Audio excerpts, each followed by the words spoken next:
Je suis passée vraiment d'un milieu où j'étais vraiment beaucoup plus insécure dans ma personne, que ce soit dans mes performances à l'école, que ce soit dans ma performance catholique, genre dans la chorale ou des choses comme ça, ou la pression familiale. Et puis aussi par rapport à mon corps, j'ai grandi avec des troubles alimentaires.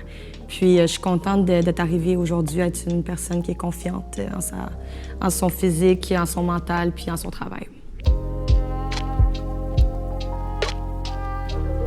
Ma vie était empreinte de la religion. Tu sais, je vivais que pour Dieu, je vivais que pour ma foi en Dieu, en la communauté qui a aidé ma famille aussi à passer des événements difficiles. J'ai grandi, mettons, je suis sortie du vagin de ma mère à l'hôpital, le curé est arrivé à l'hôpital puis il m'a béni, genre, that type of Catholic. Pendant longtemps, je pensais vraiment avoir pris le chemin du diable.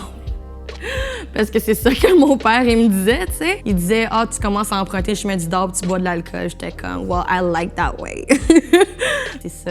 Ça a été un gros deuil, mais j'ai trouvé d'autres valeurs qui me rejoignent plus, des signes de spiritualité qui me rejoignent plus, puis je suis vraiment plus en paix avec moi-même avec ça.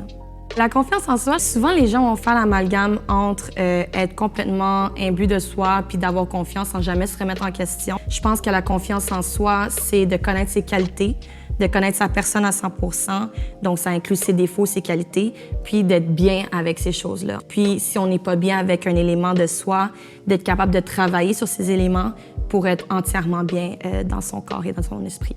Mes insécurités en ce moment que j'ai principalement, c'est le domaine dans lequel que je m'en vais. Mon but dans la vie, ce serait de travailler au gouvernement, dans les affaires étrangères du Canada, quoi que ce soit. Je travaille aussi dans le volet féministe parce que c'est une des spécialisations dans laquelle que je veux devenir une experte.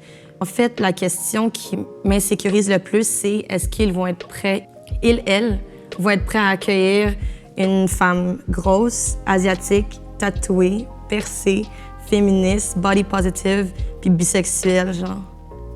Comme est-ce qu'ils vont être prêts à ça? Puis pendant longtemps, je me suis dit, est-ce que je devrais calmer mon féminisme? Est-ce que je devrais calmer mes valeurs qui sont plus progressives? La pandémie m'a vraiment fait réfléchir. Puis, tu sais, on voit tous les mouvements sociaux qui se passent, que ce soit au niveau des droits de la personne, que ce soit au niveau de la justice sociale. Il y a un certain step, je crois, qui s'amène aussi en droit international. Puis j'ose espérer qu'au pire, je serai la foquée du bureau, mais je vais amener le bureau à un level qui est vraiment supérieur à ce que c'était. Mon nom est Sheila, j'ai 22 ans. Mes pronoms sont « elle ».